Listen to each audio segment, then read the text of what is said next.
Olá, bom dia! O sol está começando a despontar. A cidade está acordando para os seus compromissos e nós, nessa manhã, temos o nosso primeiro compromisso, a nossa primeira responsabilidade é conversarmos com o nosso Criador. E a nossa primeira entrevista. Nós queremos colocar nas suas mãos os nossos planos e os nossos sonhos e projetos. Queremos descansar crendo que Deus vai estar ao nosso lado, lutando as nossas batalhas e ao lado dele nós viveremos um dia feliz.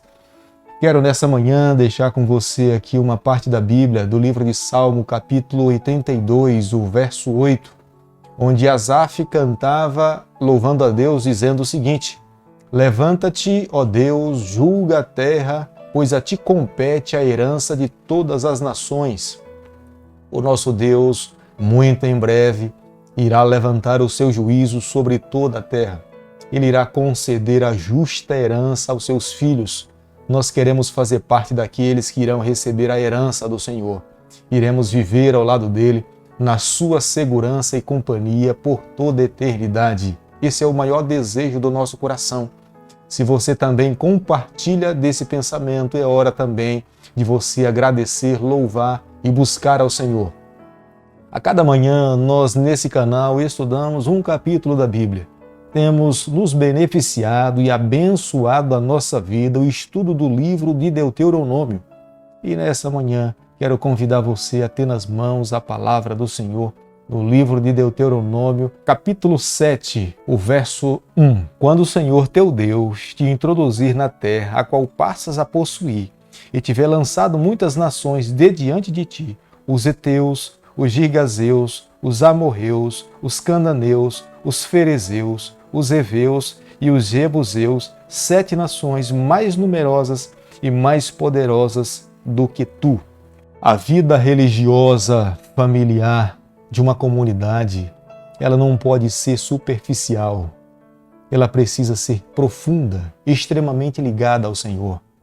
Não pode apenas vivermos na teoria, mas nós precisamos viver a prática verdadeira da religião.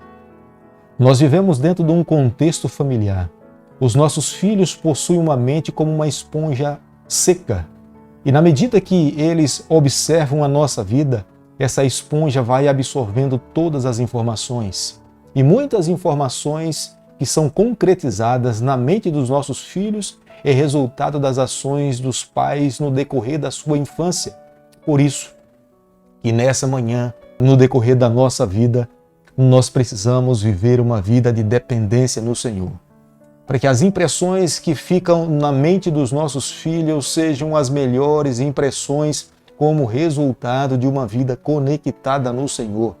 Que as palavras proferidas, que as ações que eles verão dentro de casa, sejam ações e sejam palavras que façam com que a cada dia eles possam se firmar aos pés do Salvador com um desejo de a cada dia amar mais ao Senhor e seguir o nosso exemplo como educadores e discipuladores, como responsabilidade que o Senhor deixou para cada um de nós. No capítulo 7 do livro de Deuteronômio, o verso 1 e o verso 2, o Senhor faz menção a 7 povos que estavam ao redor da terra de Canaã, que eram povos muito mais poderosos do que a nação de Israel. Quero nessa manhã ressaltar para você que belicamente, em armamentos, a nação de Israel, para aquele período, era a nação menos preparada para a guerra e para a batalha. Todos os outros povos estavam muito mais bem preparados, mas os outros povos não tinham a companhia do seu comandante, o Deus de Abraão, o Deus de Isaac. A força do povo de Deus deveria estar na fé no Senhor. Somente crendo pelo poder de Deus, muralhas e povos e gigantes cairiam diante da nação de Israel. Mas Deus estava nesse momento dando uma responsabilidade para a nação de Israel, para que, através da nação de Israel, Deus pudesse cumprir os seus juízos aos jebuseus e às outras nações que estavam ao redor da terra de Canaã. Deus queria destruir por completo. Em algum momento já ouvi algumas pessoas se perguntarem: que Deus é esse que do Antigo Testamento ele manda destruir a todos os povos, homens, mulheres, crianças, pessoas inocentes? Mas quando nós olhamos para a história e para a vida desses povos, A graça de Deus tinha chegado ao final, ao seu limite. Deus já tinha dado muitas oportunidades de salvação para essas nações. E cada vez mais que Deus dava uma nova oportunidade, essas pessoas se envolviam no pecado, eles davam as costas para o Senhor, não estavam dispostos a ouvir o que Deus estava pedindo para que eles pudessem fazer ou viver. Agora, nesse momento, havia uma preocupação da parte do Senhor em cuidar da nação de Israel, para que a nação de Israel fosse responsável em transmitir a outros povos as verdades e o conhecimento a respeito de Deus. Para que a nação de Israel pudesse não se envolver com esses povos, como uma forma de proteger o seu povo, Deus estava pedindo à nação de Israel, aos israelitas, para destruir por completo e não deixar ninguém com vidas. O capítulo 7 do livro de Deuteronômio, do verso 2 ao verso 5, as ordens de Deus à nação de Israel era que eles não se casassem, não fizessem aliança com esse povo e não contraíssem matrimônio e destruíssem os seus ídolos. Deus estava preparando um povo para ser responsável em transmitir as suas verdades. Deus queria que a nação de Israel pudesse evangelizar o mundo. A geografia da nação de Israel, onde ele estava localizado, era num eixo onde os outros povos de outras terras teriam que passar por dentro da nação de Israel.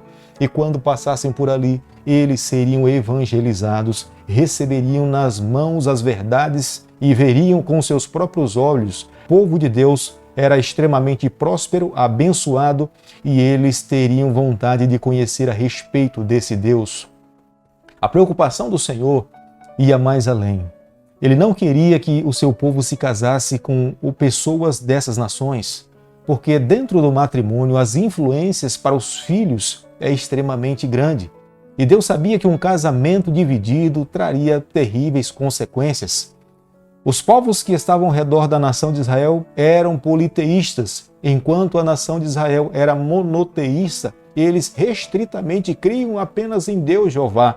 Mas enquanto outros povos, eles adoravam todos os tipos de deuses dentro de um lar, onde um homem e uma mulher compartilham o mesmo espaço. Havendo essas duplicidade de fé e de religião, haveria uma tremenda confusão na mente dessas crianças e futuramente a nação de Israel estaria completamente perdida diante dos valores que Deus gostaria de preservar, para que o seu povo pudesse um dia ser responsável em transmitir e comunicar as verdades de Deus para outros povos que não conhecessem ao Senhor. O olhar de Deus não era a curto prazo, o olhar de Deus era um olhar a longo prazo. O tempo de Deus nós não conhecemos, mas o fato é que o objetivo de Deus era salvar a todos. A nação de Israel tinha um objetivo especial, como no verso 5 nós encontramos. Era um povo separado para Deus. Era uma nação santa. Israel tinha um objetivo, era adorar ao Senhor, era viver para o Senhor, é cumprir os propósitos de Deus. A nação de Israel seria extremamente abençoada se eles se comprometessem com Deus em apenas cumprir o que Deus queria que eles pudessem cumprir. Nós não podemos nos esquecer, hoje nós somos o Israel espiritual. Nós somos chamados por Deus para viver para o Senhor. Nós somos chamados para cumprir os propósitos do Senhor.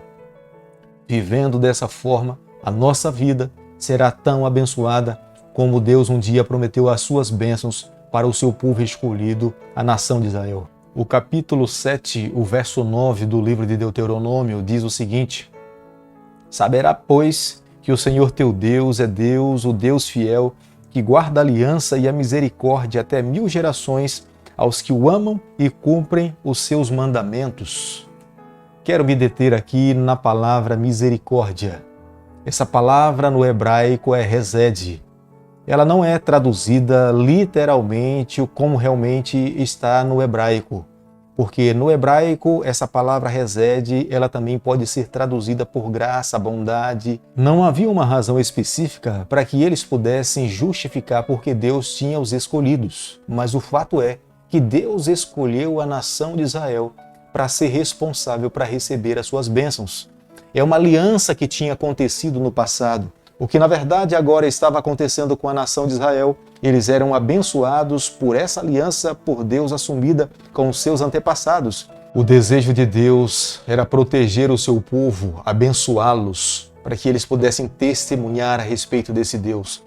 Deus lhe daria saúde, Deus lhe daria alimento, Deus protegeria os seus limites, Deus daria força física para que aquele povo pudesse lutar as suas batalhas. O que de fato eles precisavam fazer era confiar, era crer no poder de Deus. O capítulo 7 de Deuteronômio, o verso 18, Deus estava dizendo para eles que eles não deveriam ter temor. O temor neutraliza um ser humano. O temor faz com que nós não cumpramos os propósitos de Deus. Era como se Moisés estivesse falando o que tinha acontecido há 40 anos atrás.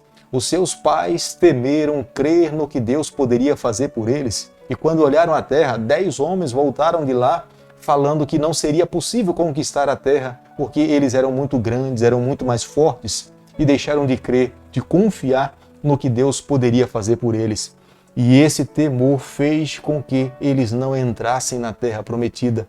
E Deus estava agora falando através da boca de Moisés que eles não deveriam temer os povos que eram mais fortes do que eles, porque pelo poder de Deus eles venceriam a todos. Creio que nessa manhã, eu e você, nós podemos sair para esse dia de trabalho e de atividade, mesmo sabendo que nesse dia nós iremos enfrentar gigantes, problemas difíceis, aos nossos olhos impossíveis de serem resolvidos. Mas se nós colocarmos nas mãos de Deus, tenha certeza, este é o desejo do Senhor, que Ele tenha um povo destemido, que tenha um povo que viva pela fé, um povo que marche crendo no comando do seu comandante. Vivendo dessa forma, nós também, nos dias em que vivemos, alcançaremos a bênção do Senhor. O capítulo 7, o verso 22, Moisés usa a expressão pouco a pouco. Deus tinha poder para eliminar os 7 povos, as 7 nações mais poderosas do que a nação de Israel de uma só vez, com o seu sopro. Se ele enviasse apenas um anjo destruiria todos. Mas Deus estava dizendo, fala para eles que vai ser pouco a pouco. A cada dia, Deus vai vencendo uma batalha. É um dia de cada vez, é uma vitória de cada vez, é um ato a cada dia. E era por isso que Deus queria trabalhar o coração daqueles filhos que estavam entrando na Terra Prometida. Eles deveriam a cada dia confirmar, reafirmar a confiança e a fé em Deus. Se Deus operasse toda a obra e eles não estivessem envolvidos nas batalhas diárias, a sua fé, a crença no poder de Deus estaria esmorecendo a cada dia.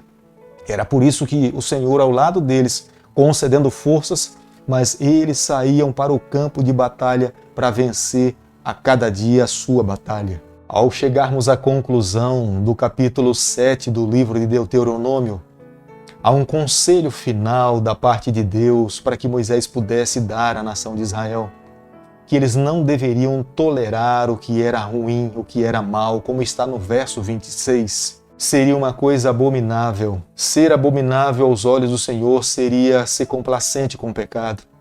Se teria que destruir, que destruíssem, não levassem para casa. Se Deus estava mandando que os ídolos deveriam ser derrubados e destruídos, eles não deveriam guardar dentro das suas bagagens. Se Deus estava dizendo que não era para poupar nem criança, nem velhos, ninguém, eles não deveriam agir de forma diferente. Eles deveriam seguir restritamente o que Deus estava falando.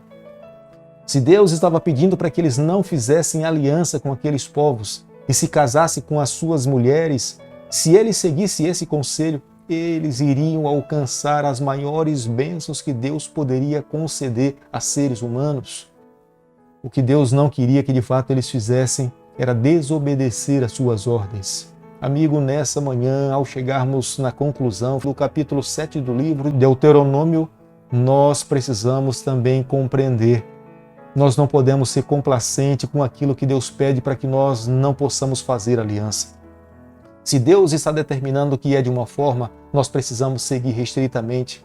Se nós tentarmos mudar e adequar a nossa vida, pensando que fazendo assim nós tiraremos alguma vantagem, nós estamos completamente equivocados. Iremos pagar um alto preço.